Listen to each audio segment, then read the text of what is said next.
Oui, mon Dieu. Tu es ici, mon Seigneur. Ici se trouvent tous nos cœurs. Gloire à notre Dieu. Et que puisse augmenter cette joie, surtout avec la présence de notre sœur Mara-Luisa que nous allons recevoir ici. Merci ma sœur pour venir nous rendre visite. Bonsoir mes frères et sœurs. Que Dieu vous bénisse. Que le Seigneur vous bénisse. Je suis très heureuse d'être ici. La dernière fois que je suis venue, c'était le jour de l'ouverture. Vous pouvez vous asseoir. Nous allons maintenant commencer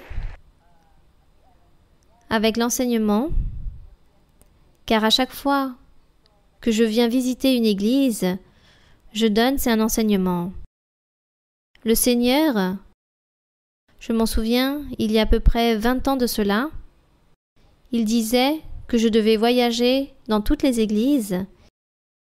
Il disait « Voyage dans toutes les églises et enseigne. Enseigne la doctrine. » Moi, je ne comprenais pas très bien. Je n'ai pas compris l'ordre qu'il m'a donné, en tout cas pas dans sa totalité. Et j'ai pensé, que je devais le faire au moment même. Et je m'en souviens que mon époux, Luis Eduardo, je lui ai dit s'il pouvait me permettre de voyager les week-ends, s'il pouvait me prêter une voiture, car le Seigneur me disait que je devais voyager, aller dans les églises pour pouvoir enseigner. Et c'est alors que mon époux s'est mis en colère. Il a dit qu'il n'allait pas me donner cette permission et qu'il n'allait pas non plus me prêter un véhicule. Donc, moi je suis restée là, je me suis tue, je me suis dit cela sera au moment que Dieu le décidera. Cependant, cela est resté là dans mon cœur, cet ordre du Seigneur. Malheureusement, j'ignorais à ce moment-là, je n'avais pas la moindre idée que mon époux allait mourir si promptement, car lorsque le Seigneur m'a donné cet ordre, 1 an plus tard, mon époux s'est éteint. Et une fois qu'il était mort, j'ai commencé à me rappeler de toutes les prophéties et tous les ordres que Dieu me donnait. Surtout l'une d'entre elles, où il me disait que je devais voyager dans toutes les églises pour pouvoir enseigner la doctrine, et que je devais enseigner aux personnes. Et ainsi, j'ai commencé à réaliser tout cela. Je pense que c'est le travail que Dieu a établi, c'est le travail que Dieu m'a attribué, et c'est ce que j'ai toujours fait depuis tout ce temps. Et j'ai pu voir le triomphe, l'appui, le soutien que Dieu m'a donné pour pouvoir réaliser toutes ces choses. Et c'est pour cela, c'est la seule chose que je fais avec vous, c'est-à-dire enseigner. Même si à l'époque d'avant, je ne savais pas ce que j'allais enseigner. Mais le Seigneur, peu à peu, m'a donné tous les outils. Il me révèle à chaque fois, et au fur et à mesure que je réalise des études bibliques, ou que j'ouvre la Bible, et à chaque fois que quelqu'un me pose une question, le Seigneur immédiatement entre pour me donner cette révélation, pour me montrer, il me révèle la réponse. Et c'est de cette façon que j'ai toujours travaillé durant tous ces 20 ans, que j'ai commencé à servir le Seigneur de cette façon. Le Seigneur m'a enseigné beaucoup de doctrines, mais c'est lorsque je suis en train de lire, lorsque je participe aux études bibliques, parfois lorsque je suis en train de lire la Bible toute seule, je ne vois rien de nouveau, je ne trouve rien de nouveau, mais juste au moment de l'étude biblique, je trouve toute la doctrine, et c'est lorsque j'apprends aussi. Et lorsqu'on me pose des questions, le Seigneur aussi me donne la réponse. Il me révèle beaucoup de choses. Et c'est pour cela, en moi, il y a beaucoup de sûreté pour parler, pour enseigner, pour affirmer une certaine chose ou la démontrer. Je la fais avec toute sûreté car je sais que ça ne provient pas de moi, c'est Dieu qui me donne toutes ces choses au moment même. Voilà ce que je vous raconte. Et aussi, je voudrais vous dire, les moments les plus joyeux, les plus heureux de ma vie, c'est ici, être face à une assemblée. en train d'enseigner. Le moment le plus beau de ma vie, c'est lorsqu'une personne me pose la question que je dois ouvrir la Bible pour donner la réponse. Ça me rend si joyeuse, si heureuse. Et je remercie notre Seigneur. Et ici, lorsque l'apôtre Paul enseigne dans la Bible, lorsqu'il dit qu'il a visité une assemblée, il dit qu'il pensait qu'il arrivait et qu'il allait trouver des personnes matures dans la connaissance de Dieu, mais il dit non. Il dit que tous étaient des enfants et que je dois encore leur donner du lait et non de l'alimentation solide. Et l'apôtre aussi enseignait que le temps était arrivé que les personnes puissent être matures et puissent connaître la doctrine, qu'elles puissent savoir comment se comporter dans le chemin de Dieu, car il est temps que les personnes puissent abandonner les premiers rudiments, tous ces débuts, tous ces premiers éléments, lorsque nous sommes arrivés et nous avons connu et que Dieu nous parle à travers la prophétie, et tous les jours, on voulait que Dieu nous donne la prophétie. Tous les jours, nous voulions obtenir les visions, les révélations, et nous étions toujours attentifs que de cela. Et l'apôtre Paul disait, « Il est temps que les personnes soient plus matures, que vous soyez des maîtres, et que nous puissions commencer à progresser, à vivre une autre étape spirituelle, c'est-à-dire celle de grandir, de devenir plus mature, maître, pour pouvoir servir le Seigneur. » Et cela est vrai. Lorsque je lis tout cela, ce que l'apôtre disait, je me demandais, mais pourquoi l'apôtre fait comprendre aux personnes qu'il faut cesser de penser et de demander tant de prophéties, et que les personnes doivent avancer dans une connaissance plus profonde et que chaque personne doit avoir cette connaissance et savoir se comporter et savoir faire les choses par leur propre raisonnement et ne pas toujours attendre qu'on doit les accompagner de la main. Et je disais, mais pourquoi cela? Je ne comprenais pas ces écrits. Aujourd'hui, je les comprends, mes frères et sœurs. Aujourd'hui, je comprends que la prophétie est merveilleuse, elle est belle pour les personnes qui viennent pour la première fois, pour les personnes récentes, mais pour les personnes qui ont un certain temps dans l'Église, qui ont obtenu cette maturité dans l'Église spirituelle, peuvent faire des choses meilleures, des choses plus profondes, et ces personnes doivent affronter et commencer à enseigner et à être maîtres de la parole, se redresser et savoir orienter une personne, conseiller une personne avec intelligence, avec sagesse, avec beaucoup de maturité. Voilà ce que Dieu attend de nous. Voilà ce que l'apôtre Paul était en train d'enseigner et aujourd'hui je le comprends. Moi je vous dis, mes frères et sœurs, moi je ne demande pas autant la prophétie et je remercie le Seigneur car lui il établit les choses dans mon être. Et maintenant je ne demande plus la prophétie, c'est juste que je regarde la doctrine en profondeur, de comment vivre la sainteté, de comment vivre la vie pour pouvoir plaire à Dieu, pour pouvoir faire la volonté de Dieu, et de comment vivre cette vie que nous voulons être dirigés par Dieu, que Dieu écoute nos prières, que Dieu puisse nous écouter au moment que nous en avons le plus besoin, et que nous puissions savoir comment nous comporter avec la meilleure maturité possible pour pouvoir enseigner et gérer, guider les autres personnes qui viennent à l'Église et que nous puissions le faire comme ces maîtres de la parole que Dieu veut que nous soyons. Voilà ce que j'ai pu comprendre et voilà ce que toujours je suis en train d'enseigner à tous mes frères et sœurs dans tous les lieux où j'ai l'opportunité d'aller les rendre visite. Je leur enseigne tout cela et qu'il est temps de progresser, de grandir, d'être plus mature, de sortir de cette routine, de cette monotonie et de cet état, de cette vie spirituelle statique. La personne ne s'accroît pas, elle ne grandit pas, elle reste là, elle stagne dans le même lieu, dans le même endroit. Il est temps maintenant que nous aussi, nous puissions nous former comme grands serviteurs et servantes de Dieu, comme des grands hommes et des grandes femmes de Dieu pour pouvoir évangéliser. Car le monde est très grand. Il y a des millions de personnes qui existent dans le monde et eux, ils ont besoin de Dieu. Il y a beaucoup de personnes là-bas en Asie, en Afrique, qui ont besoin de Dieu, qui ont faim et soif de Dieu. Car eux, ils sont remplis de philosophie, de croyances, remplis de religion, de plein de choses, mais Dieu jamais se manifeste en eux.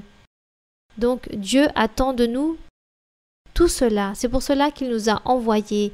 Nous ici, qui sommes ici devant la présence de Dieu, et nous menons déjà 50 ans d'avoir commencé, alors Dieu veut que nous aussi, il est temps pour nous que nous puissions aider ces personnes, être ces prophètes, ces apôtres, ces évangélistes, ou être ces maîtres de la parole, mais qu'il y en ait beaucoup, que chaque église ait beaucoup d'apôtres, que chaque église ait beaucoup de prophètes, de maîtres, que les églises puissent avoir ces évangélistes pour partir voyager et publier la parole de Dieu, la véritable parole de Dieu.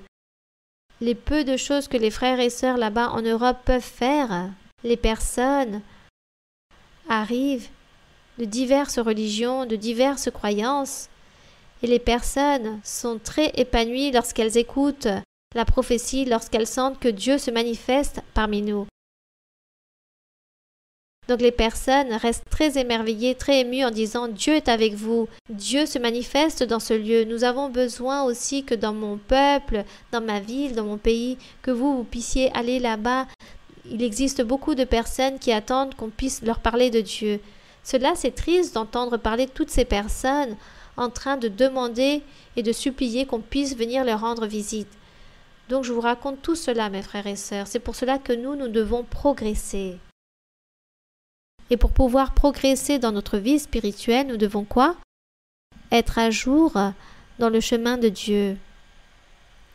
Moi, je suis toujours en train de prêcher contre le péché. Je suis toujours en train d'enseigner contre toutes les choses du péché, car le péché, ce sont ces empêchements que nous avons dans notre vie spirituelle. Il est vrai que nous sommes éloignés, comme les personnes disent, moi je me suis éloigné de l'enivrement, de l'adultère, de l'impudicité, je me suis éloigné des tueries, je me suis éloigné d'être un voleur, d'être une personne grossière, d'être une personne, d'offenser les personnes ou être toujours au milieu des conflits. Les personnes disent « je ne suis plus cette personne ».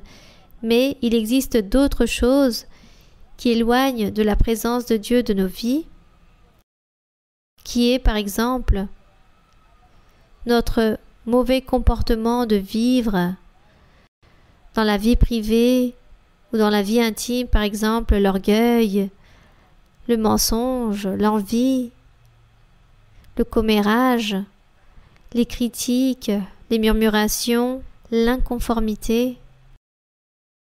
Tout cela détruit la vie spirituelle de l'être, tout cela nous éloigne de Dieu. Le fait d'être envieux, d'avoir de la cupidité, de toujours vouloir être ambitieux, de toujours vouloir désirer les postes des autres, les meilleures positions, les meilleurs postes. Alors, à l'intérieur de l'Église, se forment peut-être les murmurations, l'envie, la querelle, les conflits entre les personnes, l'hypocrisie, les personnes qui aiment semer les zizanies, l'ivraie entre tous les croyants. Tous ces péchés, ce sont ceux qui détruisent notre vie spirituelle et qui nous éloignent de Dieu. Et nous devons lutter pour abandonner toutes ces choses. Car parfois les personnes disent « je vais à l'église et le Saint-Esprit me dit que je marche bien ». Jamais il ne me parle de péché ou que je suis en train de pécher. Le Saint-Esprit ne va pas dire cela aux personnes, car lui, il console, c'est le consolateur, et il invite l'homme ou la femme qu'elle puisse continuer vers l'avant, qu'elle puisse chercher Dieu, qu'elle puisse déposer leur confiance en Dieu et que les personnes puissent se dévouer à Dieu. Donc la doctrine et la Bible, ce sont ces choses qui nous enseignent à ôter ces habits qui sont sales, souillés, et nous revêtir avec des vêtements propres et décents et non de manière physique, mais il s'agit des choses spirituelles, marcher droitement en le Seigneur. Et nous garder aussi dans l'assemblée, car le diable est notre ennemi. Et le diable est toujours en train de lutter pour aller contre l'Église, et donc le diable vient, s'introduit dans l'Église, avec la direction de l'Église, avec les croyants, avec les pasteurs, ceux qui prêchent, le diable vient, s'introduit pour émettre des conflits. Et si chacun d'entre nous, nous pouvons être vêtus avec l'armure de Dieu, c'est-à-dire avoir les valeurs, avoir les dons, les vertus, les qualités, savoir abandonner le péché, renoncer au péché, nous pouvons nous revêtir de cette puissance, nous allons ainsi toujours vaincre le diable et ne pas nous laisser contaminer de commentaires, de spéculations, de murmurations, de commérages, d'hypocrisie, ne pas nous laisser contaminer de toutes ces choses, mais avec la doctrine, avec la maturité, nous pouvons dire que le diable, c'est lui qui est en train de travailler, de faire toutes ces choses. Nous devons donc prier et continuer vers l'avant, ne pas faire attention à ces choses et à tout ce que le diable veut faire, car lui, il utilise les mêmes personnes pour venir contre les autres personnes. Voilà ce que fait le diable. Donc, mes frères et sœurs, il faut lire la Bible. Lisons la Bible et apprenons la doctrine. Les études bibliques. Moi-même, j'apprends des études bibliques, car il y a tant de choses que Dieu donne, que Dieu révèle, que Dieu montre. Et moi, j'apprends aussi. Alors, mes frères et sœurs, c'est pourquoi je vous dis valorisez. Valorisez en nous le fait d'être ici réunis autant qu'Église du Seigneur. Le fait d'être ici réunis autant que personnes que Dieu nous a envoyées pour que nous puissions nous réunir, pour nous apporter dans cette réunion.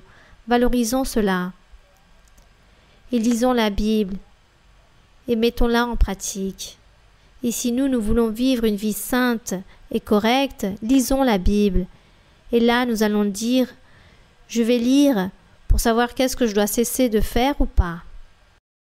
Car dans la Bible, il se trouve tous les exemples, toutes les illustrations et tous les vécus se trouvent dans la Bible. Et là, nous pouvons donc choisir, je veux faire ceci, je veux faire cela, pour pouvoir plaire à Dieu. Je ne veux pas faire toutes ces choses, je ne veux pas faire comme ce personnage biblique, car il a fait des choses mauvaises devant Dieu.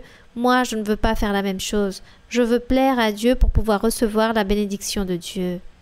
Donc, mes frères et sœurs, nous avons une lutte continuelle, une lutte tous les jours de notre vie. Tous les jours, nous sommes en train de nous battre contre ces forces supérieures, spirituelles, qui se trouvent dans les lieux célestes, qui viennent nous persécuter pour pouvoir nous ôter notre bénédiction. La lecture de la Bible est très importante. Dernièrement, j'ai beaucoup entendu dire que les personnes disent qu'il y a des religions qui ne lisent plus la Bible.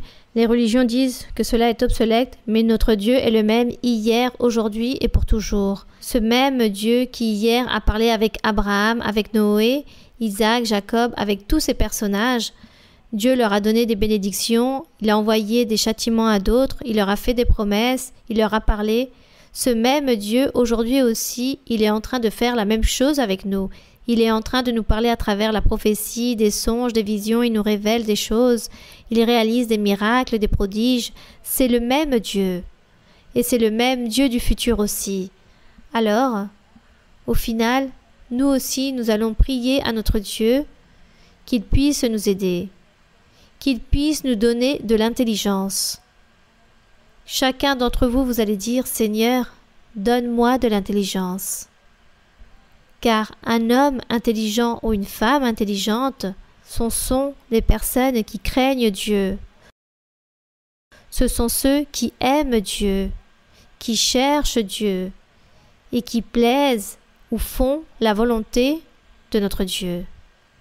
Alors si je vis dans les murmurations, en train de critiquer, en train de lever des calomnies, je ne suis pas en train d'aimer Dieu, je ne suis pas en train de plaire à Dieu. Si je suis en train de parler de mauvaises choses à propos de mon prochain, en train de mentir, en train de le tromper, je ne suis pas en train d'aimer le Seigneur. Alors, en tout cela consiste l'intelligence.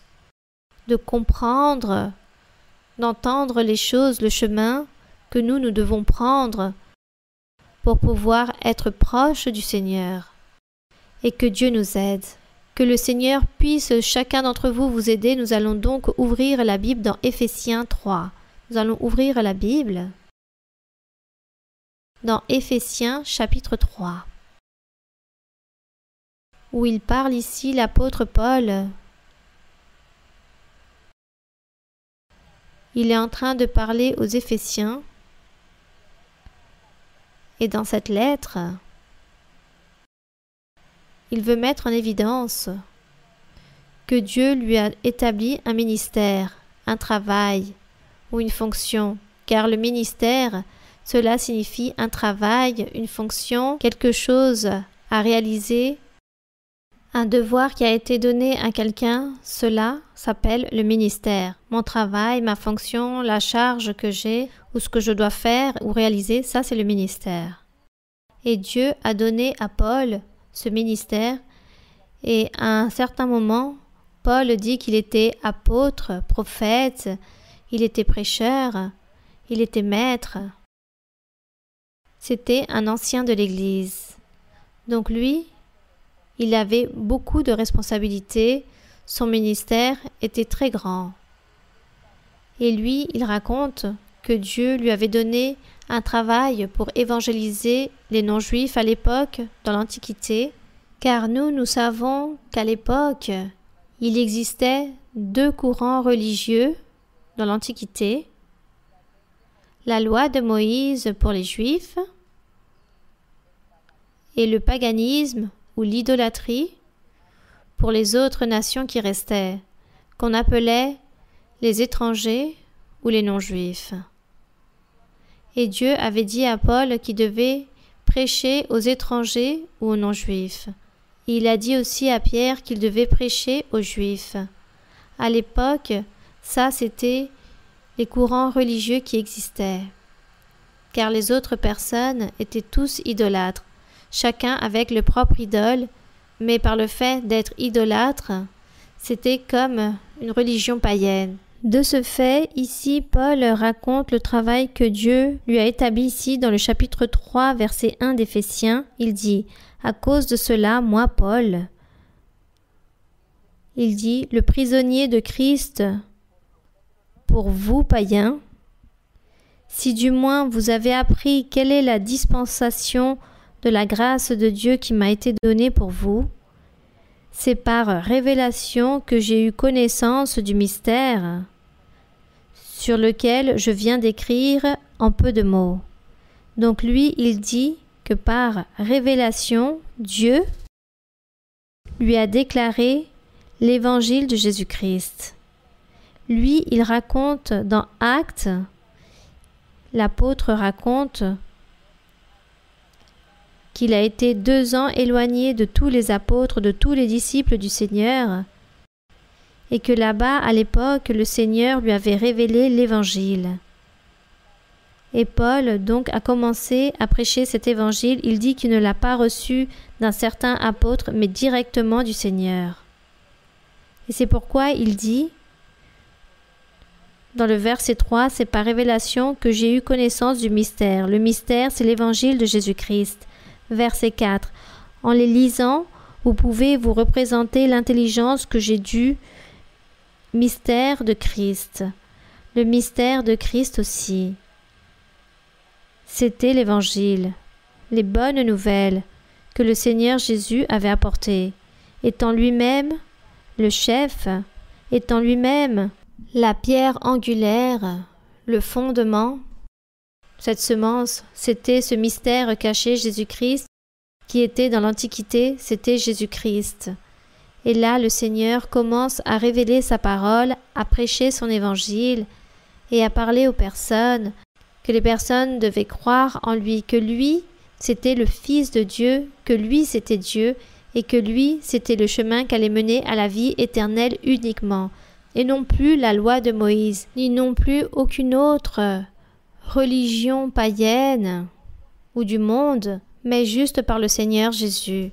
C'est pourquoi il parle de ce mystère de Christ, le verset 5. Vous pouvez le lire, s'il vous plaît. Il n'a pas été manifesté aux fils des hommes dans les autres générations, comme il a été révélé maintenant par l'Esprit aux saints apôtres et prophètes de Christ. Et ce mystère dont parle l'apôtre Paul, il dit que dans d'autres générations, c'est-à-dire depuis Adam jusqu'à Jean le Baptiste, on peut dire cela ainsi, que toutes ces générations n'ont pas été révélé ce mystère ou l'évangile véritable du Seigneur. Il dit que tous ces fils de l'homme à l'humanité n'a pas été révélé. Maintenant, j'ai révélé aux saints apôtres et prophètes de Christ, à travers l'Esprit de Dieu, que les païens sont cohéritiers, forment un même corps, c'est-à-dire le corps de Christ, et participent à la même promesse en Jésus-Christ par l'Évangile. On peut donc remercier le Seigneur pour nous avoir choisis, car si le Seigneur ne nous aurait pas envoyés ou choisis, ceux qui auraient eu droit juste à la vie éternelle et au salut, c'était juste pour les Juifs. Mais comme eux, ils se sont rebellés et ont manqué à Dieu, alors Dieu leur a ôté cette bénédiction, et Dieu, de ce fait, c'est lorsqu'il donne l'opportunité à un autre peuple, comme le Seigneur même l'a dit, « J'exciterai votre jalousie par ce qui n'est point une nation, je provoquerai votre colère par une nation sans intelligence. » Il se référait aux non-juifs. Et nous pouvons considérer que nous faisons partie de ces non-juifs. Et Dieu, dans sa miséricorde, il dit qu'il nous a établis, ou il va nous établir aussi comme son Église. Ensemble avec ces Juifs qui se sont convertis ou qu'un jour allaient se convertir à Dieu. Donc tous seront un seul peuple, une seule Église pour le Seigneur. Dans le verset 7, vous pouvez le lire, mes frères et sœurs. Dont j'ai été fait ministre selon le don de la grâce de Dieu qui m'a été accordé par l'efficacité de sa puissance. Donc il dit de cet évangile, lequel Paul est ministre, par la grâce de Dieu, verset 8. À moi, qui suis le moindre de tous les saints, cette grâce a été accordée d'annoncer aux païens les richesses incompréhensibles de Christ et de mettre en lumière quelle est la dispensation du mystère caché, en train de parler de l'évangile de Jésus-Christ, de tout temps en Dieu qui a créé toutes choses. Donc il dit que Dieu a envoyé à Paul ce privilège, ce ministère, pour pouvoir annoncer, pour pouvoir prêcher et pour pouvoir éclairer par rapport à cette nouvelle étape qu'allait commencer à vivre l'homme sur la terre, la nouvelle ère, l'ère de l'Évangile ou l'ère du Saint-Esprit. Et ceci en ce qui concerne la dispensation. Et dans le verset 10, il dit « Afin que les dominations et les autorités dans les lieux célestes connaissent aujourd'hui par l'Évangile la sagesse infiniment variée de Dieu. » Des questions que souvent les personnes se posent en se demandant quelles sont ces dominations et ces autorités. Donc l'apôtre dit que Dieu lui a donné ce ministère de prêcher, d'enseigner, d'éclairer toutes les choses se référant au véritable évangile du Seigneur. Regardez bien, mes frères et sœurs, ce qu'il est écrit, afin que cette sagesse infiniment variée de Dieu puisse se faire reconnaître à travers l'Église. C'est pourquoi, mes frères et sœurs, aujourd'hui nous sommes tous ici parce que Dieu nous a envoyés, il nous a fait cet appel, Dieu nous a envoyés ici, il nous a apportés pour que nous puissions apprendre, pour que nous puissions nous préparer et pour que nous puissions partir, servir le Seigneur. C'est pour cela que Dieu nous a envoyés ici, nous réunit autant qu'Église. Il dit que son Église enseigne ou va faire connaître à ses autorités dans les lieux célestes ou à ses dominations, car toutes ces personnes, toutes ces dominations et autorités dans les lieux célestes, il parle de beaucoup de personnes dans le monde, car nous, même si nous sommes qu'une matière, que nous sommes des êtres humains physiques, nous sommes dominés, gouvernés par des êtres, par un être puissant, par un être surnaturel, spirituel, qui est notre Dieu. Mais beaucoup de personnes dans le monde sont gouvernées aussi par des démons, par le diable, dirigés par beaucoup de mauvais esprits. Donc, toutes ces personnes doivent connaître le véritable évangile du Seigneur, doivent connaître la véritable parole de Dieu, doivent savoir et connaître que Dieu existe et que Dieu est puissant et que Dieu, il faut le louer et Dieu, il faut lui donner l'honneur et la gloire. Et l'Église est chargée de partir dans le monde entier, affronter ces milliers de personnes dans le monde, leur parler de Dieu, leur parler des merveilles de Dieu. Voilà, c'est à l'Église que lui appartient ce travail de réaliser cela. Voilà ce qu'il dit. Il a donné à l'Église cette faculté, ce pouvoir, pour qu'elle puisse annoncer la parole à toutes ces autorités et dominations dans les lieux célestes. Donc nous n'allons pas prêcher après en esprit là-bas, à prêcher au diable, aux anges, aux esprits, non. C'est aux personnes qui existent dans le monde. Et dans le monde, il y a beaucoup de personnes importantes et eux aussi un jour doivent connaître que Dieu existe, connaître que Dieu mérite l'honneur et la gloire et la louange. Savoir qu'à Dieu, il faut le vénérer, l'honorer, car c'est lui qui donne la vie, c'est lui qui nous donne tout. Et si nous vivons, c'est pour lui. Et que si cette planète est en train de vivre, c'est par Dieu, grâce à Dieu, car Dieu existe. Donc voilà dont parle ici. Je voudrais que vous puissiez relire le verset 10. Il dit afin que les dominations quoi ?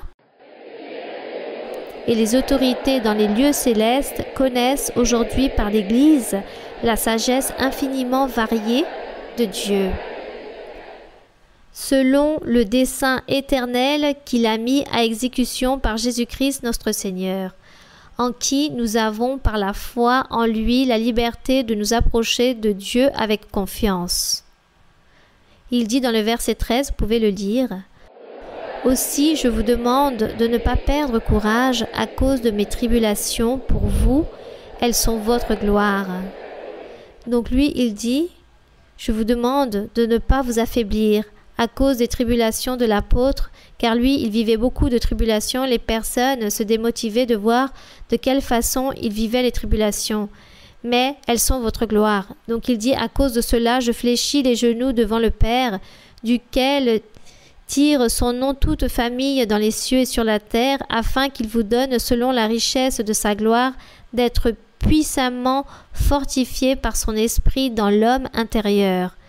Donc il dit que nous devons être fortifiés par l'Esprit de Dieu, nous puissions être forts, afin qu'en sorte Christ habite dans vos cœurs par la foi, qu'étant enracinés et fondés dans l'amour, vous puissiez comprendre avec tout saint quelle est la largeur, la longueur, la profondeur et la hauteur, et connaître l'amour de Christ qui surpasse toute connaissance, en sorte que vous soyez remplis jusqu'à toute la plénitude de Dieu. C'est-à-dire que l'apôtre est en train de dire que nous, si nous répondons à Dieu par rapport à son plan que lui, il a tracé avec nous, par rapport à ce que lui, il a planifié pour nous, son Église, puisse être cet haut-parleur publié au monde entier et enseigner l'existence de Dieu, la puissance de Dieu, la manifestation de Dieu, il dit que nous allons nous remplir de son pouvoir, nous allons nous remplir de son esprit, nous allons nous remplir de toutes les capacités, de toute l'intelligence, de toute la sagesse, de toute la connaissance. Il dit que Dieu nous donne toutes ces choses. Pourquoi ? Parce que nous allons être là, prêts, devant la présence du Seigneur, en train de dire « Oui, me voici, Seigneur.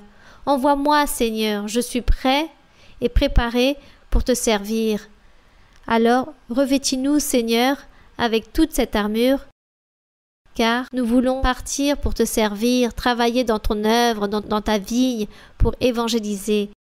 Donc il dit que c'est le Saint-Esprit qui fait toutes ces choses en nous, mais nous aussi, nous devons savoir nous conduire et réagir, nous examiner et regarder bien notre vie, chaque jour nous examiner et voir qu'est-ce que nous sommes en train de faire, si nous sommes en train de faire bien les choses de manière honnête, de manière droite, de manière sincère, ou nous ne sommes pas en train de le faire de cette façon. Car le Seigneur, ce qu'il va faire un jour, c'est nous rejeter, nous éloigner de nous, nous abandonner si nous ne faisons pas les choses de cette façon. Alors, nous devons être ces enfants obéissants, sages et compréhensifs pour pouvoir comprendre cet enseignement, ce que Dieu veut que nous puissions être et que ainsi nous puissions faire pour être à son service et que puisse s'accomplir ce plan de Dieu, que son Église va publier, va être ce haut-parleur qui va évangéliser le monde entier. Et lorsque tous les frères et sœurs partiront dans le monde entier, qu'elles aillent remplies du pouvoir de Dieu, des facultés du Seigneur, du soutien et l'appui du Seigneur. Nous disons, qu'est-ce qu'être fortifié lorsque le Seigneur dit « Je vais te donner cette puissance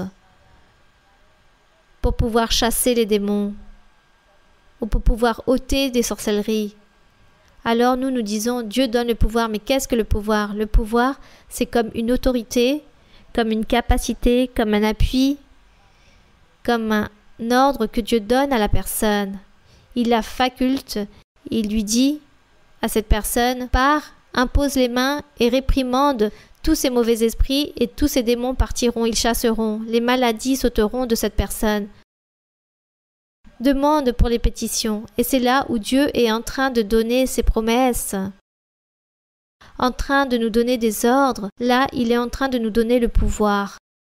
Le pouvoir, c'est la faculté ou l'autorisation que Dieu dit « fais telle chose ». Ça, c'est ce que signifie le pouvoir, la puissance que nous avons, la puissance de Dieu. Lorsque je dis j'ai la puissance de Dieu pour pouvoir prier aux personnes, car le Seigneur a dit oui, il fallait que j'impose les mains. Et lorsque j'impose les mains, alors Dieu est en train d'agir, car lui, il m'a donné cette autorisation pour que je puisse imposer les mains, car il m'a donné cette faculté pour que je puisse imposer les mains, car lui, il m'a ordonné de faire ceci ou cela, il va faire tout et va appuyer tout. Donc, cela signifie qu'on parle de pouvoir. Voilà ce que signifie le pouvoir. Lorsque nous prions le Seigneur, lorsque vous êtes en train de prier à notre Dieu, demandez au Seigneur tout d'abord qu'il vous donne l'intelligence. Car un homme ou une femme intelligente ou intelligent, c'est une personne qui aime et qui craint le Seigneur. Ça, c'est le début de la sagesse, ou le commencement de l'intelligence, c'est craindre notre Seigneur. Craindre Dieu, ce n'est pas dire « Ah Seigneur, Seigneur, sauve-moi. Ah Seigneur, je crois en toi. » Ça, ce n'est pas craindre le Seigneur. Craindre le Seigneur, c'est valoriser, respecter, obéir et lui plaire. Ne pas réaliser le péché, ça c'est craindre le Seigneur. Et celui qui fait tout cela, cet homme ou cette femme intelligent ou intelligente, commence à faire tout cela et comprend le chemin à prendre. Et sait comment vivre pour Dieu, comment la personne doit se comporter devant Dieu. Ça, c'est l'intelligence. Alors, une fois que vous commencez à prendre cette voie, vous êtes intelligent, vous avez compris le chemin du Seigneur et vous savez qu'il faut honorer et craindre le Seigneur et plaire le Seigneur, alors Dieu commence à vous donner des pouvoirs, de la puissance. Il va commencer à vous donner beaucoup de pouvoir, non seulement un seul, mais plusieurs. Il va vous dire « impose les mains par sainteté ». Impose les mains pour chasser les sorcelleries. Impose les mains pour réprimander les mauvais esprits. Impose les mains pour les besoins. Impose les mains pour délivrer ou pour les pétitions, pour les souhaits d'une personne. Impose les mains pour que Dieu puisse garder des dangers les personnes. Donc Dieu est en train de vous donner quoi? Plusieurs pouvoirs. Il est en train de donner cela à la personne. Pourquoi? Parce que cette personne, dit le Seigneur, celui-ci est déjà prêt. Celui-ci est prêt pour être à mon service. À d'autres, il lui donnera un pouvoir et lui dira « Prends des décisions, enseigne, oriente les personnes. » Orienter, c'est un don de Dieu. C'est un pouvoir que Dieu donne aussi. Ça, c'est le pouvoir. Lorsque vous priez, comme je vous le disais, vous demandez au Seigneur, « Seigneur, donne-moi le pouvoir pour beaucoup de choses, mon Seigneur, car nous avons besoin de beaucoup de choses. Moi, j'ai besoin de beaucoup de choses. Mes frères et sœurs, ma famille, mes parentés, mes amitiés ont tous des nécessités. Je voudrais avoir le pouvoir pour pouvoir te demander, Seigneur, pour eux. » Mais vous savez, mes frères et sœurs, pour que nous puissions demander le pouvoir à Dieu, il faut que nous soyons honnêtes et nous examiner pour savoir comment nous marchons devant lui. Donc dire au Seigneur, « Aide-moi, Seigneur, à changer. Aide-moi, Seigneur, à changer car je suis rempli de défauts. Je suis en train de commettre beaucoup d'erreurs. Je suis peut-être trop imprudent. Il me manque de la sagesse. Parfois, je blesse les personnes. J'offense les personnes. Parfois, je crie. Bon, parfois, je dois même mentir. Et on s'est rendu compte que j'ai menti. Alors, tout cela, Seigneur, aide-moi à changer. Aide-moi pour ôter toutes ces choses de moi pour que je puisse ainsi marcher bien devant toi et faire les choses et demander que tu puisses me donner beaucoup de pouvoir. Il y a un cantique qui dit « Seigneur, je veux du pouvoir ». Pouvoir, pouvoir. Pouvoir, nous en avons besoin pour vaincre qui? Le diable. Les forces de l'ennemi. Et cela est vrai, mes frères et sœurs. Si vous voulez, il y a beaucoup de personnes qui disent souffrir à cause des cauchemars, qu'il y a des mauvais esprits qui les tourmentent dans la nuit, que les personnes ne peuvent dormir, qu'elles écoutent des voix. Elles sentent comme des attaques de folie. Alors la famille qui va à l'église se sent impuissante et ne peut rien faire. Pourquoi? Pourquoi elles se sentent impuissantes alors qu'elles ont tant de temps dans l'église? Et la famille est incapable de dire « Bon, je mène tant de temps dans l'église, maintenant je sais que cela provient du diable, alors je vais prier avec autorité, je vais prier avec du pouvoir, de ce que j'ai compris, de ce que j'ai entendu, de ce que Dieu m'a donné ou ce que Dieu m'a promis. Je vais imposer les mains à cette personne et réprimander ces mauvais esprits, ces sorcelleries, toutes ces maladies spirituelles. » Et la personne ne le fait pas. Non, la personne est là et dit « Qu'est-ce que je vais faire? Ma famille, elle est possédée par un mauvais esprit, nous ne savons quoi faire. » Non, mes frères et sœurs, il faut demander à Dieu du pouvoir. Mais vous savez, les règles pour pouvoir les obtenir. Mais comme nous venons à l'église, et comme il y a des personnes qui disent « J'ai 5 ans, 10, 15 ans dans l'église », il est temps maintenant. C'est le moment que ces personnes puissent avoir le pouvoir ou la puissance, cet appui de Dieu pour pouvoir prier pour tous vos proches, pour vos familles qui sont tourmentées par ces mauvais esprits. La plupart des maladies qui existent aujourd'hui, c'est à cause des mauvais esprits, des esprits de maladie.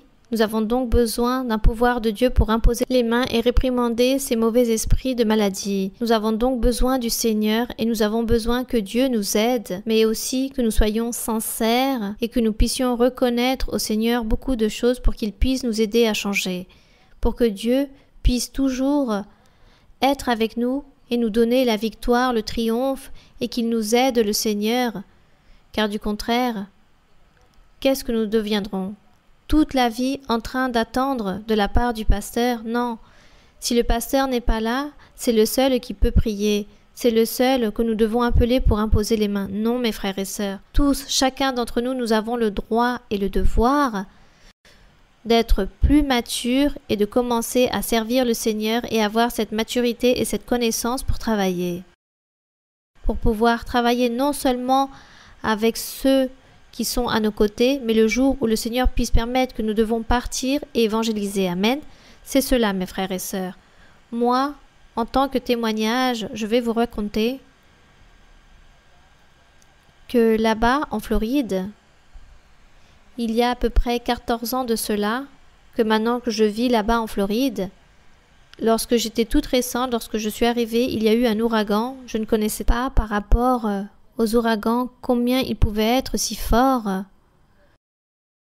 Un ouragan est plus terrifiant, je dirais, plus fort qu'un tremblement de terre.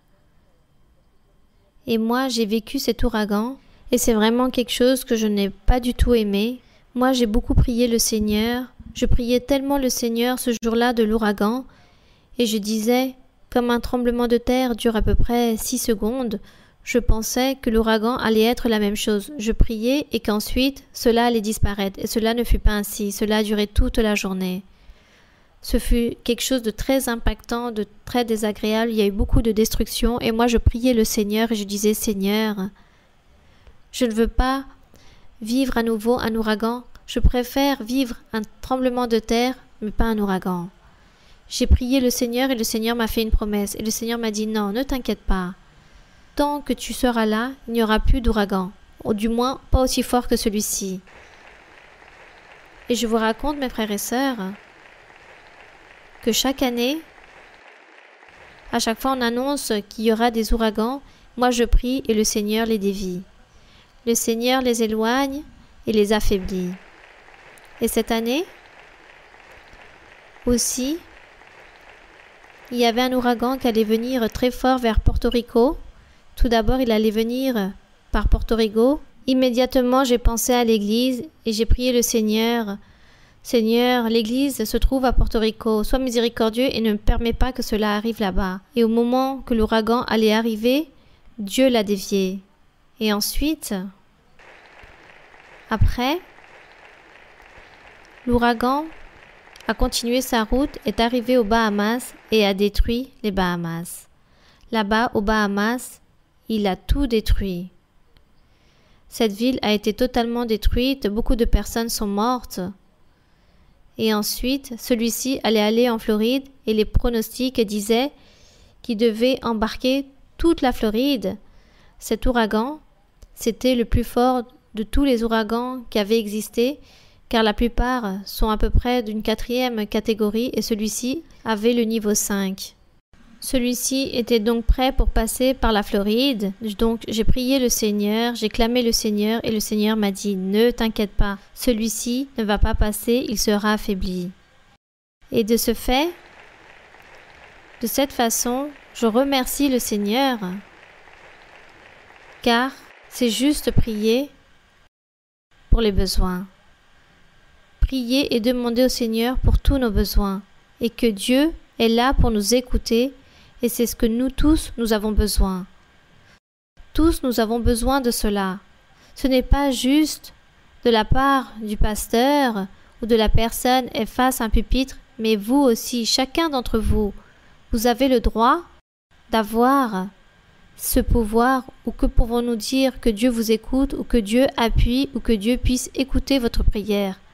Alors, mes frères et sœurs, tous les spécialistes à l'époque disaient que cela leur faisait très étrange, car ils ne manquent jamais dans leurs pronostics, ils commettent jamais d'erreur, se disait-il, par rapport au radar ou satellite qu'ils ont, que toutes les informations sont exactes, mais ils ne comprennent pas pourquoi ils émettent des erreurs en Floride. Or, nous savons que c'est le Seigneur qui a établi sa main pour ne pas permettre que ces choses arrivent. Et bien évidemment, de cette façon, l'ouragan a disparu dans la mer au lieu de toucher la terre de la Floride. Et j'ai dit, Seigneur, rappelle-toi que dans toute la Floride se trouve ton Église. Ainsi j'ai parlé au Seigneur. Dans toute la Floride se trouvent tes fils, ton Église. Alors Dieu n'a pas permis que cet ouragan puisse toucher la Floride. Au contraire, il a été dévié, il s'est affaibli jusqu'au moment où il est arrivé à toucher la catégorie 1 et s'est dévié dans la mer. Donc Dieu a accompli sa parole. Donc je vous raconte tout cela pour rendre témoignage. Mais je vous raconte parce que vous aussi, vous avez le droit. Vous aussi, vous êtes des personnes à qui Dieu a fait des promesses. Dieu a des grands plans avec vous tous. Efforcez-vous. Ce n'est pas difficile de s'efforcer et ce n'est pas non plus difficile de gagner le cœur de Dieu, la merci de Dieu. Cela n'est point difficile. Cela n'est pas difficile de changer. Il n'est pas difficile de voir, de reconnaître le péché et de ne rien sentir. Moi, je ne me laisse plus troubler par les choses que je vois ou que j'écoute. Cela ne me décourage plus, car je veux plaire à Dieu. Je veux plaire à mon Seigneur, et comme lui il sait que je veux lui plaire, alors il m'écoute, il écoute ma prière. Pourquoi ne le faites-vous pas? Vous pouvez le faire. Faites-le et vous allez voir que vous aussi vous allez gagner ainsi cette grâce. Je vous raconte cela, mes frères et sœurs, Dieu est en train d'agir comme dans l'Antiquité, car lui est le même hier et toujours. Alors si le Seigneur dit que son Église est celle qui va publier au monde entier, va évangéliser le monde, alors vous, mes frères et sœurs, vous devez réaliser ce travail. Donc, soyez à jour avec notre Dieu et aimez notre Dieu plus que nous-mêmes. Et aussi notre prochain. Car il dit que nous devons aimer notre prochain comme nous-mêmes. Alors, si moi je n'aime pas qu'on me critique, alors je ne vais pas critiquer les autres. Si moi je n'aime pas qu'on me fasse des calomnies, alors je ne vais pas en faire à d'autres. Si moi je n'aime pas qu'on m'enfonce, que quelqu'un vienne me parler mal ou soit rebelle contre moi, alors moi non plus je ne vais pas faire cela avec les autres. Voilà ce que signifie aimer son prochain comme nous-mêmes nous nous aimons. Si moi je veux vivre bien, être bien, que personne me jette d'injures, que personne va me donner une gifle, alors comment vais-je insulter ou donner une gifle à quelqu'un d'autre? Donc toujours aimer son prochain comme nous-mêmes nous nous aimons. C'est cela, mes frères et sœurs. Ça, c'est ce que je suis toujours en train d'enseigner aux frères et sœurs où que j'aille. C'est pourquoi nous ne devons jamais oublier cela, que jamais nous oublions ce que Dieu veut que nous puissions faire pour lui. Donc, mes frères et sœurs, maintenant je vais vous donner l'opportunité à certains frères et sœurs. Si vous avez une question ce soir. Oui, ma sœur.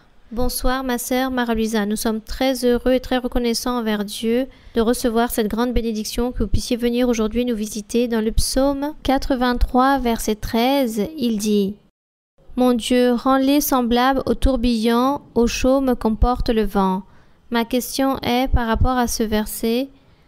Un croyant aujourd'hui peut dire au Seigneur, lorsqu'une personne se sent tant humiliée par une autre, peut dire au Seigneur, « Seigneur, enseigne, châtie. » Je pose cette question car lorsque Salomon a demandé de la sagesse, l'intelligence au Seigneur, le Seigneur lui a dit, « Cela me plaît que tu me demandes cela et non la vie de tes ennemis, c'est-à-dire comme la vengeance par rapport à ce qu'ils t'ont fait ou parce qu'ils sont tes ennemis. » Merci ma sœur.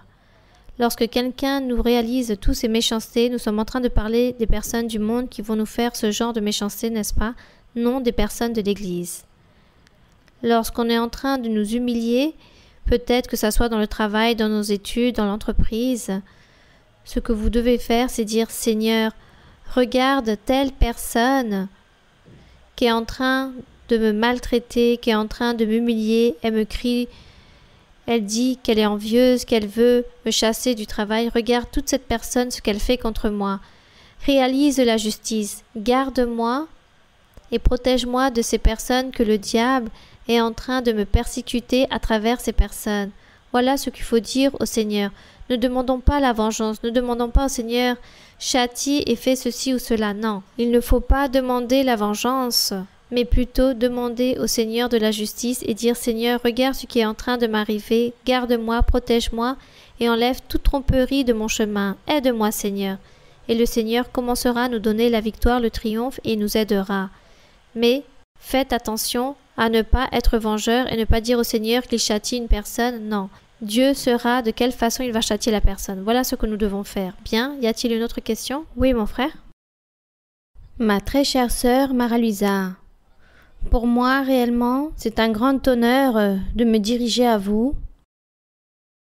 Et je vais lire dans Romains chapitre 8, verset 19. Oui, mon frère. Merci, ma sœur. Je vais donc lire dans le verset 19. « Aussi la création attend-elle avec un ardent désir la révélation des fils de Dieu. » Ma sœur Mara-Luisa, je sais que le Seigneur est en train de m'écouter en ce moment même. Et beaucoup de fois, je me posais cette question, car nous vivons pour Dieu, par Dieu et pour lui plaire, pour changer. Mais moi, je disais, Seigneur, si notre Église a déjà plus de 50 ans, aujourd'hui c'est un si grand privilège d'être à l'intérieur de notre Église et de vous voir autant qu'exemple. Que même à travers une prière, vous pouvez faire un changement pour qu'un ouragan puisse partir. ou pour qu'une personne puisse s'améliorer dans sa santé, pour que nous puissions être délivrés à travers votre prière, si nous étions 2, 3, voire même 10, avec le caractère et le statut spirituel comme le vôtre, nous pourrions changer le monde, voire même freiner ce réchauffement global. Mais tout ceci m'a fait penser à quelque chose.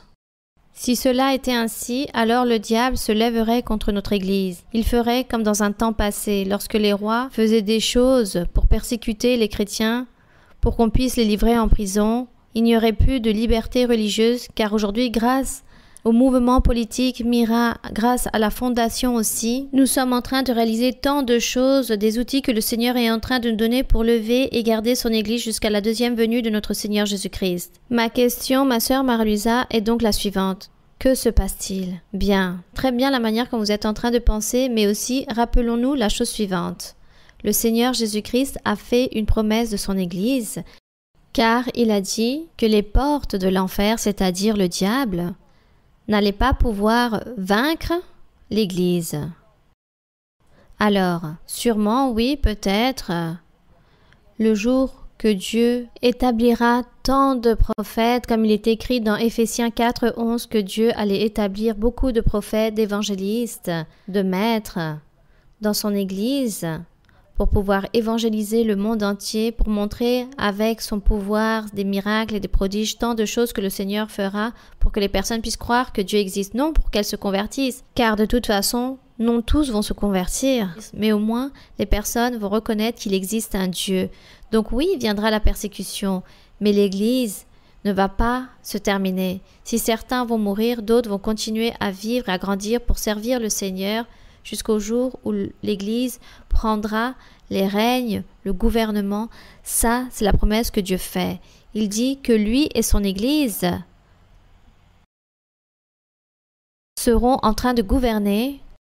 Le Seigneur dit, ses fils et ses filles seront en train de gouverner le monde avec lui, et cela doit s'accomplir. Ces derniers devront gouverner le monde, car Dieu doit démontrer au monde le pouvoir, sa puissance, sa grandeur, que c'est lui qui va gouverner. Donc, au début, lorsque l'Église a commencé, comme il y avait si peu de personnes, comme il s'agissait d'une petite foule, alors les gouvernements, les monarchies, toutes ces personnes sont venues pour persécuter les petits nombres de chrétiens qui existaient à l'époque, en leur ôtant la vie, en les livrant en prison, mais la parole du Dieu vivant, personne ne pourra la faire taire, car le Saint-Esprit continuera à travailler dans la bouche de d'autres personnes. Et à la fin, comme le Seigneur Jésus a promis que son Église vivra éternellement, alors personne ne pourra y mettre fin.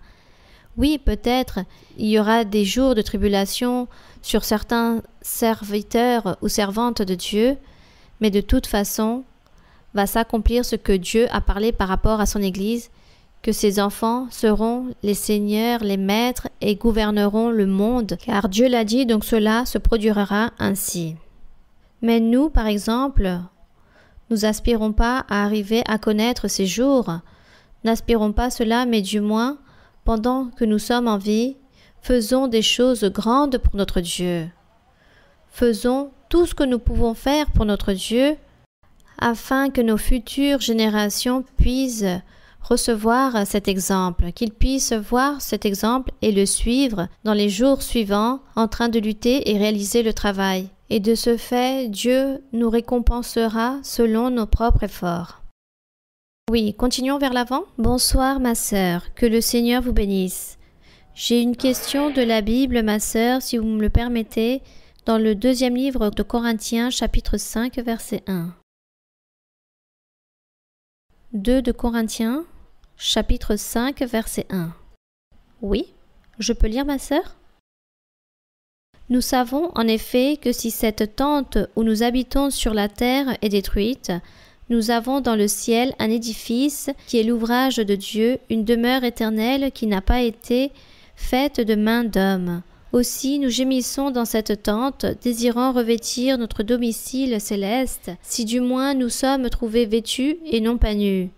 Car, tandis que nous sommes dans cette tente, nous gémissons, accablés, parce que nous voulons non pas nous dépouiller, mais nous revêtir, afin de ce qui est mortel soit englouti par la vie.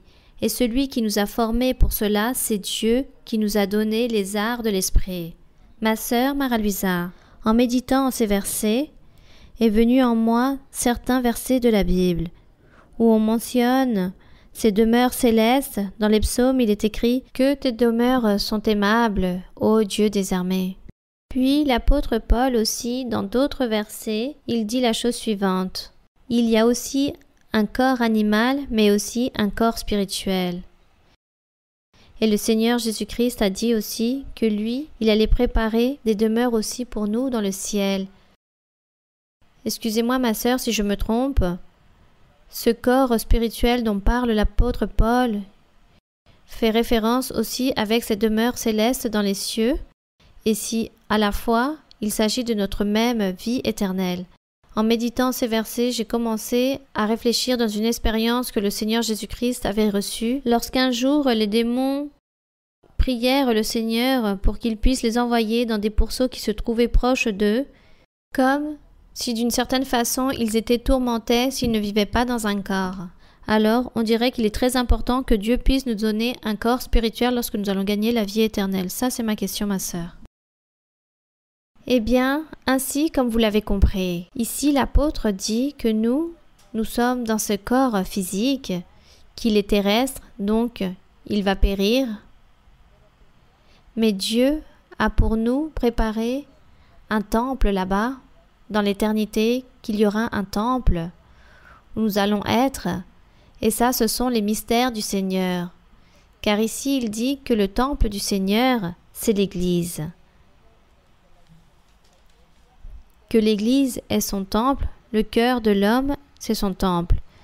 Mais nous aussi, nous allons devoir être dans un temple. Et lui, il dit, si mon corps, cette partie physique, matérielle, périt, il reste mon esprit. Et mon esprit, Dieu, dans cette autre vie, il a pour nous un corps céleste et à la fois un corps céleste aussi. Selon l'Apocalypse, il parle d'un temple qui est merveilleux. Et là-bas, nous allons être en train de nous réjouir et en train de profiter du Seigneur. Donc, voilà ce que Dieu montre dans Apocalypse, ce qu'il a pour nous, pour après de cette vie. Mais ici, lorsque l'apôtre Paul dit, lorsque ce corps allait périr, comme lui il parlait des persécutions qui étaient objets des tribulations, que les personnes les poursuivaient pour leur ôter la vie, alors il disait, ne vous inquiétez pas, si on vous ôte la vie, vous êtes en train de prêcher le Christ, et si on vous ôte la vie, on ne va pas vous ôter la bénédiction que Dieu vous a donnée, et l'Esprit va être toujours devant la présence du Seigneur, et dans l'éternité, vous serez en train de réjouir de la présence de Dieu. Voilà ce qu'il voulait mettre en évidence. Que nous avons avec Dieu là-bas des demeures éternelles, une paix, une joie. Nous allons avoir aussi sûrement un travail, beaucoup de choses nous attendent, des choses que Dieu encore n'a pas encore révélées, mais qui nous attendent là-bas dans l'éternité. Ça, c'est sa promesse que Dieu a pour nous. C'est pour cela que nous devons gagner, ou plutôt lutter, nous devons lutter pour pouvoir gagner toutes ces bénédictions de la vie éternelle. Bien, continuons. Ma sœur Mara-Luisa, bonsoir. Merci beaucoup pour venir nous rendre visite et pour vous efforcer autant pour garder nos vies spirituelles. Ma sœur, ma question se trouve dans Proverbe 21, verset 19. Mieux vaut habiter dans une terre déserte qu'avec une femme querelleuse et irritable. Je comprends que querelleuse et irritable, c'est comme être en colère. Je sais que la plupart des sœurs de l'Église sont humbles et ont un mariage heureux. On espère que cela soit ainsi. Cependant, il existe aussi d'autres cas de sœurs qui ont tendance à réprimander leur époux et à vouloir toujours aussi les contrôler. Par exemple, une sœur qui exige à son époux que celui-ci doit lui donner tous les luxes qu'elle désire, et lui, il ne peut pas assumer cela, et ces personnes sont de l'Église. Disons qu'il y a certaines personnes qui m'ont raconté, mais c'est l'époux qui se trouve dans l'Église. Ah, d'accord, pas l'épouse, d'accord? Bon, comme elle ne vient pas à l'Église, c'est pour cela qu'elle exige. Si elle serait dans l'Église, je pense qu'elle n'exigerait pas tout cela, car vous savez qu'il faut vivre selon ce que Dieu nous donne. Mais bon, continuez mon frère. Merci ma sœur. Là, il s'agit d'une sœur, le cas d'une sœur, qui tous les jours, elle appelle son époux à son travail pour savoir si celui-ci, il parle avec des femmes, et il est logique qu'il se trouve dans une entreprise, donc il parle aussi avec des femmes. Puis, il existe aussi le cas d'une autre sœur qui le critique tous les jours au point que celui-ci en a peur. Donc, tout cela, on parle de matérialisme. Tout cela s'appelle le matérialisme. Le matérialisme, ce n'est pas juste vouloir avoir de l'argent. Le matérialisme, c'est vivre dans la chair. Et qu'est-ce que vivre dans la chair? Celle-ci est jalouse. Et à part d'être jalouse, elle n'a pas confiance en son époux, donc elle commence à appeler, à voir avec qui celui-ci parle. Elle commence à regarder son téléphone portable, voir qu'est-ce qu'il y a écrit dedans. Ça, c'est de la jalousie, mais c'est aussi du matérialisme. Le matérialisme, c'est lorsque je suis en train de chercher mon propre bénéfice de ce qui me convient. Et je vis occupée dans toutes ces choses au lieu de prier le Seigneur, en train de demander au Seigneur par rapport à mon foyer, par rapport à mon époux, ma famille. Donc, je préfère être attentive à toutes les autres choses. Donc ça, c'est le matérialisme. Et celle qui exige, qui réprimande à tout instant ou qui est irrespectueuse avec son époux, c'est aussi du matérialisme. Car elle est en train de chercher son propre bénéfice, son propre intérêt. Elle est donc matérialiste. Car au lieu de plaire à Dieu, au lieu de dire « je vais avoir de la patience, je vais le respecter, je vais le valoriser », car Dieu veut que je le respecte et que je le valorise, que je donne un bon exemple pour que lui aussi il fasse de bons exemples dans mon foyer. Elle fait tout le contraire car elle veut tout de suite résoudre les problèmes à travers son attitude, alors on parle de matérialisme. C'est pour cela que parfois le Seigneur, même toujours, il dit que nous vivons dans un monde de matérialisme et ce matérialisme nous éloigne de Dieu. Bien, continuez mon frère. Merci ma sœur. Donc, ma sœur, ma question. Mais par rapport à cela, mon frère, y a-t-il un autre défaut? Quelque chose d'autre que nous devons savoir? Non, je n'ai plus rien à dire par rapport à ça.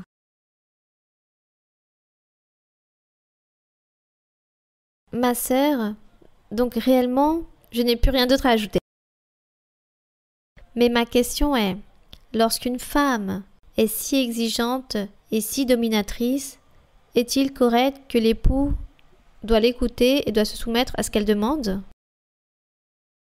Bon, vous dites que si cette épouse, les deux vont à l'église, n'est-ce pas? Ou disons dans les deux cas, si oui et si non. Bon, si les deux sont en train d'aller à l'église et elle réprimande irrespectueuse envers lui, donc cela veut dire qu'elle est remplie de mauvais esprits. Et lui, sûrement, lui mène l'idée pour éviter d'être en conflit et lui tolère toutes ces choses. Mais si lui, il serait un peu plus mature dans sa vie spirituelle, ou disons qu'il connaîtrait plus les choses de Dieu, avec beaucoup d'amour, d'une manière bien élevée, pourrait lui enseigner et lui dire à cette femme, cela est incorrect, ton comportement. Rappelle-toi que tu es en train de demander des dons et tu vas à l'église et tu veux que Dieu nous bénisse, alors tu dois changer ton caractère. Moi, je peux tolérer beaucoup de choses, avoir de la patience, me résigner, me soumettre, mais Dieu est en train de voir que tu es en train de mal agir, car tu ne changes pas.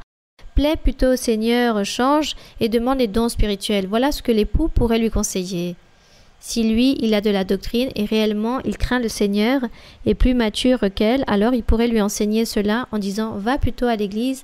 Demande qu'on puisse t'imposer les mains pour que tous ces esprits méchants ou de colère puissent sauter de toi. Cela serait la meilleure chose à faire. Mais si ce couple, elle ne va pas à l'église, mais il n'y a que lui qui vient à l'église, celle-ci est éloignée de Dieu, alors lui aussi il doit demander à Dieu pour elle, en train de demander au Seigneur que lui, il puisse avoir un bon témoignage pour qu'un jour elle puisse venir à l'église. Elle viendra à l'église que le jour où celui-ci aura un bon témoignage. Donc il doit rendre un bon témoignage pour que Dieu puisse la changer. Et du contraire, il devra avoir beaucoup de patience, prier le Seigneur pour que Dieu puisse l'aider à résoudre ce problème. Voilà ce qu'il doit faire. Merci beaucoup ma sœur. Mais par contre, nous nous voulons apprendre qu'est-ce que le matérialisme. Donc à chaque fois qu'il y a des questions comme ce genre que le frère vient de poser, je profite pour pouvoir enseigner par rapport au matérialisme. Car souvent, nous nous trompons par rapport au matérialisme, on pense que c'est juste penser à l'argent. Non, le matérialisme, ce n'est pas juste penser à l'argent, mais ce sont tous ces comportements, ces irresponsabilités des personnes. Il y a des personnes qui se dédient juste à passer leur journée à écouter ou regarder des films, des programmes sur Internet ou même à la télévision et passent leur journée à faire que cela et ensuite se remplissent de paresse pour venir à l'église. Comment nous nommons cela? Du matérialisme. Chaque personne cherche son propre bénéfice qui puisse lui faire plaisir. Et une personne qui vit ainsi, alors est appelée matérialiste. Car les personnes cherchent leur propre intérêt pour bien se sentir, pour être content. Rappelez-vous que aimer Dieu, c'est se sacrifier nous-mêmes. Faire la volonté de Dieu et plaire à Dieu, c'est sacrifier notre corps.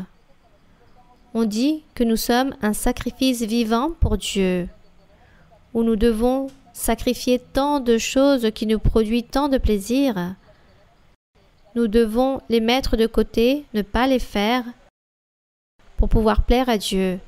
Je suis en train de sacrifier ma chair. C'est cela. Je suis en train de sacrifier ma chair. Tandis que celui ou celle qui fait tout le contraire par rapport à leur propre instinct spirituel, physique, matériel, de plaisir, de passion, du monde, peu importe, celui-ci est matérialiste car il pense qu'à lui-même et ne pense pas à plaire à Dieu et beaucoup moins de rendre heureux son prochain, aux personnes qui sont à ses alentours. Le matérialisme enferme toutes ces choses. Nous allons donc poser une dernière question pour ce soir. Oui, mon frère, oui. Bonsoir, ma sœur. Merci beaucoup pour pouvoir être ici. Réellement, c'est un honneur et nous savons l'effort que vous réalisez pour que vous puissiez être d'un lieu à un autre. Je vous transmets les salutations de l'église de Paz, de Ariporo, de Santa Lucia, de Candelaria. Chacun d'entre nous, nous vous attendons. J'ai deux questions, une de la Bible et une autre personnelle. Celle de la Bible se trouve dans Proverbes 4, 23.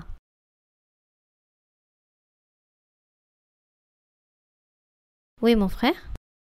Garde ton cœur plus que toute autre chose, car de lui viennent les sources de vie. Ma sœur, je voudrais vous demander si vous puissiez nous approfondir un peu plus sur ce verset, surtout où il est écrit « car de lui viennent les sources de la vie ». Ici, il parle du péché. Ici, il est en train de parler du péché. Il dit « garde ton cœur de vouloir pécher ». Rappelez-vous que le péché, il sort d'où? De l'abondance du cœur. Rappelez-vous, c'est de l'abondance du cœur que la bouche parle, qu'on agit. C'est donc de l'abondance du cœur que la bouche parle, et l'abondance du cœur sortent aussi ses pensées pour pouvoir faire des choses bonnes ou mauvaises. Et ici, il est écrit par rapport à toutes les choses qui sont gardées, des choses interdites, donc il parle du péché, de toutes ces choses qui sont interdites, qui ne peuvent se réaliser. Garde ton cœur de toutes ces choses, car de ton cœur, de ce qui existe dans ton cœur, dépendra la vie éternelle. Ici, il parle des sources de la vie. Il ne dit pas la vie éternelle, mais cela veut dire que la personne puisse vivre en paix, que la personne puisse vivre bien, car elle fait et se garde de ne pas réaliser des méchancetés, des choses désagréables, car elle est en train de garder son cœur, ses actions, son comportement. Voilà ce que cela signifie. Que la personne doit se garder de devoir pécher, car de la bouche sortent les bonnes choses et les mauvaises choses. Et ici il dit, vaut mieux que du cœur sortent les bonnes choses, que viennent ces sources de vie, car c'est le cœur qui génère le bien et le mal. Oui, c'est cela, oui. Continuez, mon frère, quelle était votre question personnelle? Parfois, lorsque je demandais des conseils aux frères par rapport à quelque chose que je voudrais améliorer ou par rapport à une erreur que je sentais que j'avais en moi, je ne sais pas si par humilité, ces derniers me disaient « Mais on commet tous des erreurs. » Mais moi, je me demandais si cette perfection, cette intégrité, on peut l'obtenir à n'importe quel âge, ou s'il s'agit d'un chemin, ou de quelle façon pouvons-nous obtenir cette intégrité ou perfection et à quel moment? Ça, c'est ma question. Mais vous demandiez à quelqu'un, vous avez demandé, que me manque-t-il pour pouvoir améliorer? Oui, ma sœur. Et la personne n'a pas su, oui, c'est logique, elle n'a pas pu savoir comment vous répondre.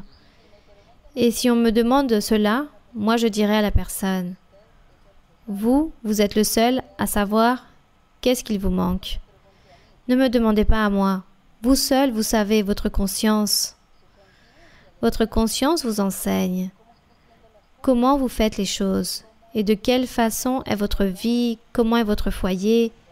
Si vous accomplissez avec tous les devoirs, avec toutes les responsabilités du foyer, est-ce que vous travaillez pour la famille, pour le maintien de la famille? Êtes-vous honnête? Êtes-vous droit, sincère? Ou êtes-vous un menteur? Il existe tant de personnes qui mentent, où la personne n'est pas honnête. Donc nous sommes les seuls à savoir comment nous sommes et comment nous vivons, notre conscience. Alors, c'est cela, tout simplement. Moi, je ne peux pas dire à quelqu'un, s'il vous plaît, dites-moi, qu'est-ce qui me manque? À Dieu, vous pouvez le demander. Mais à un être humain, je ne peux pas faire cela. Mais à Dieu, oui. Dieu, je peux lui dire, Seigneur, dis-moi qu'est-ce que je dois faire de plus, en quoi je dois changer, en quoi je suis en train de te manquer. Suis-je dans un chemin erroné? Suis-je en train de commettre des erreurs? Montre-moi, révèle-moi à travers la prophétie, des songes, des révélations. Montre-moi, Seigneur, et enseigne-moi en quoi je suis en train de marcher mal devant toi, car je dois m'améliorer, je veux obtenir les dons spirituels, je veux te servir, je veux que tu sois avec moi, mon Seigneur.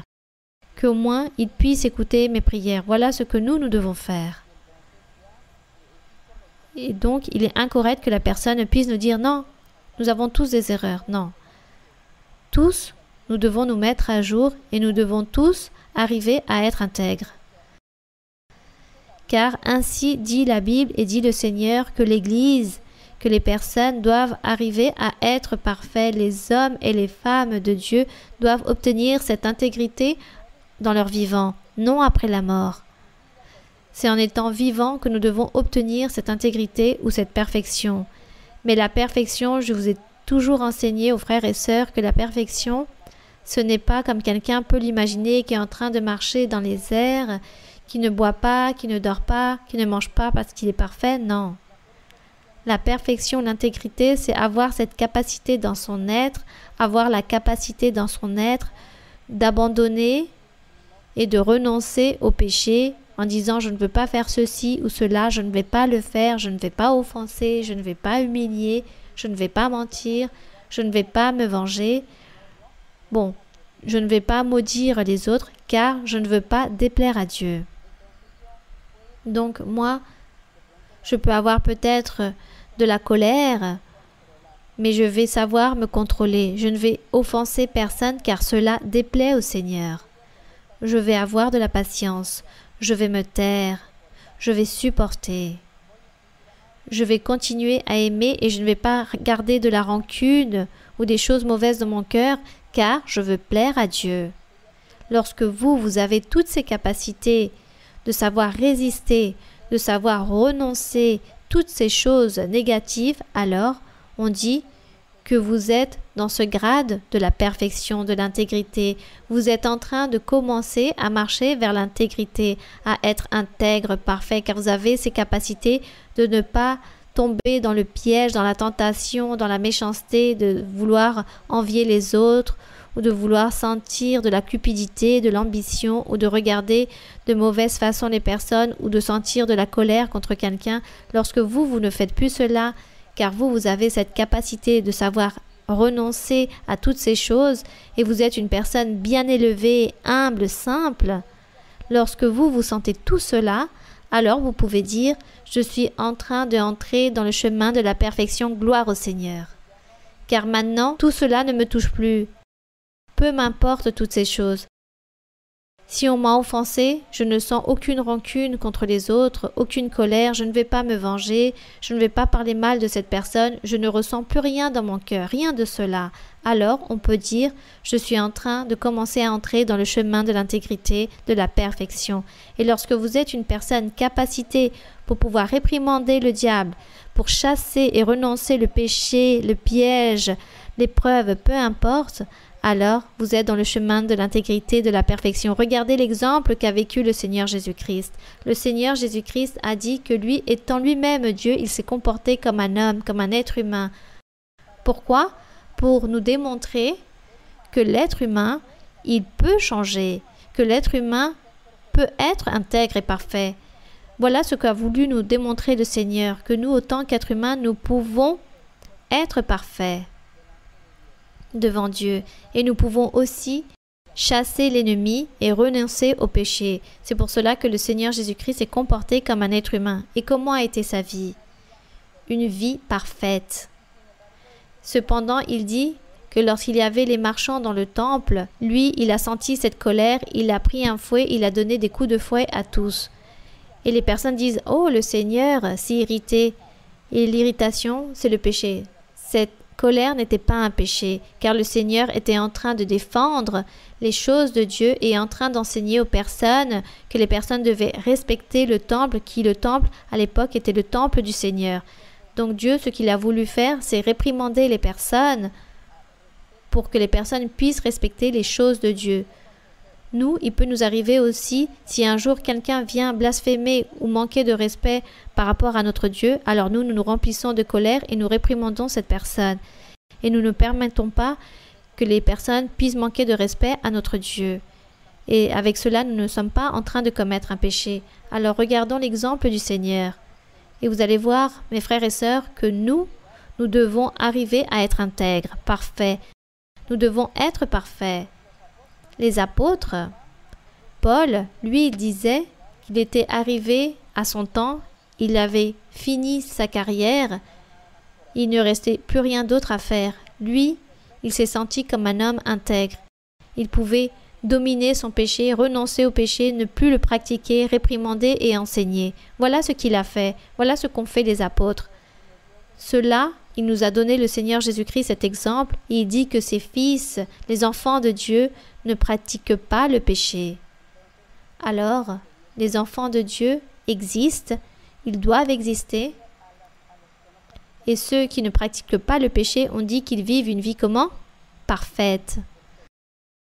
Elle est parfaite, intègre, comme dit le psaume, qui dit « Seigneur, qui sera dans ta montagne sainte? Qui se trouvera, Seigneur, dans ta montagne sainte ?» Et le Seigneur répond « Celui qui a un cœur pur. » Et celui qui a les mains innocentes, qui n'a pas taché ses mains à cause du péché. Cela est merveilleux d'être dans la montagne sainte. Et voilà ce que nous allons lutter et demander au Seigneur. Nous allons donc nous mettre debout et nous allons demander au Seigneur qu'il puisse nous aider à être intègres et parfaits, que nous puissions être parfaits.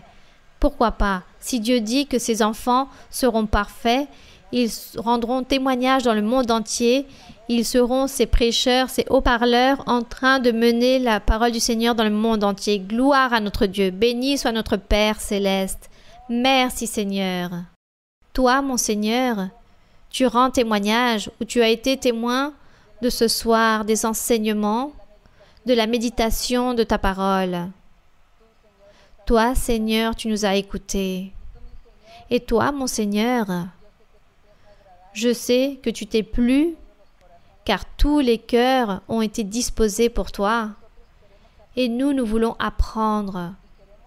Nous voulons que tu puisses nous enseigner, que tu puisses nous guider, que tu puisses nous réprimander, nous conseiller, nous orienter, que tu puisses nous montrer en quoi nous sommes en train de te manquer, pour que toi, Seigneur, tôt ou tard, tes promesses, tes bénédictions, ou pour que toi, tu puisses nous répondre lors de nos prières, lorsque nous te supplions, lorsque nous te demandons beaucoup de choses dans les prières, lorsque nous avons beaucoup de nécessités et que nous te demandons lors des cultes, des louanges, nous prions, nous te louons, mon Seigneur, et nous voulons que tu puisses te manifester avec le Saint-Esprit, avec les dons spirituels, que tu puisses te manifester avec les miracles, les prodiges, les guérisons. Nous voulons, Seigneur, que tu puisses te manifester, que tu puisses nous répondre à beaucoup d'inquiétudes que nous avons, beaucoup de doutes, de confusions que nous menons dans notre vie. Seigneur, tout cela nous le faisons. Mais toi, Seigneur, tu nous écoutes et beaucoup de fois tu ne nous réponds pas. Parce que peut-être nous ne sommes pas préparés. Nous nous laissons mener par le matérialisme, Seigneur, parce que nous sommes distraits dans les choses matérielles de la vie, du monde. Et c'est pour cela, mon Seigneur, toi, tu écoutes la prière et tu ne réponds pas. Mais nous allons continuer à insister, mon Père Saint, car nous sommes en train de trouver le bon chemin. Nous sommes en train de te connaître. Nous sommes en train de commencer à te connaître et à savoir comment tu es et qu'est-ce que tu attends de nous. Et quel est le chemin que nous devons suivre et comment nous devons faire toutes les choses pour pouvoir trouver une réponse, pour pouvoir trouver une affirmation, une bénédiction, mon Seigneur. Aide-nous, Seigneur.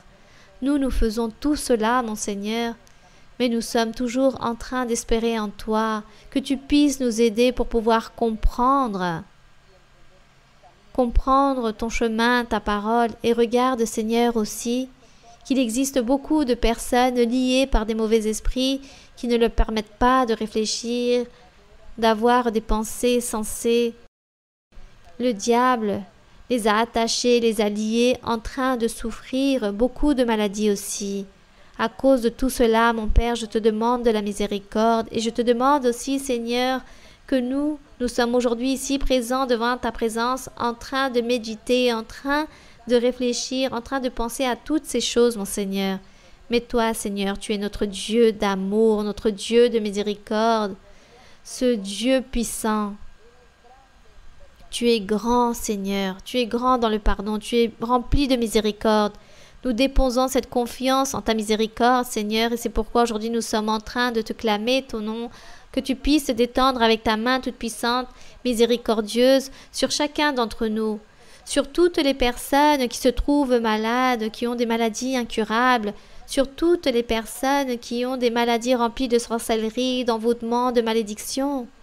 Que tu sois, Seigneur, en train de tendre ta main, que tu sois en train de délivrer, en train d'ôter et de rompre tous ces liens, toutes ces chaînes, en train de les libérer.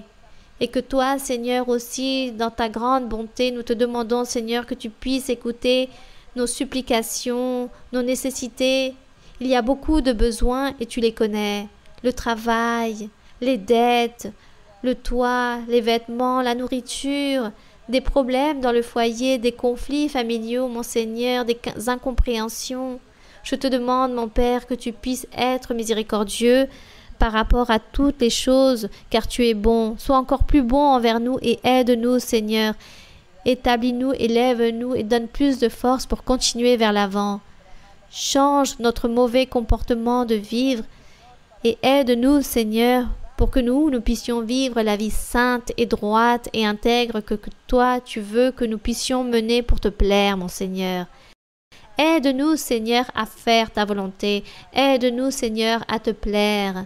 Et aide-nous aussi, Seigneur, à connaître les pièges de l'ennemi lorsque l'ennemi veut essayer de tenter d'émettre des pièges dans notre vie spirituelle pour que nous puissions chanceler, pour que nous puissions pécher. Ouvre nos yeux, Seigneur, pour que nous puissions comprendre le moment précis lorsque l'ennemi vient à établir tous ces pièges pour voler ces bénédictions spirituelles, pour établir toutes ces choses mauvaises pour nous empêcher de continuer vers l'avant, car le diable veut toujours détruire notre vie spirituelle. Aide-nous, Seigneur. Libère-nous, Seigneur. Bénis ton Église.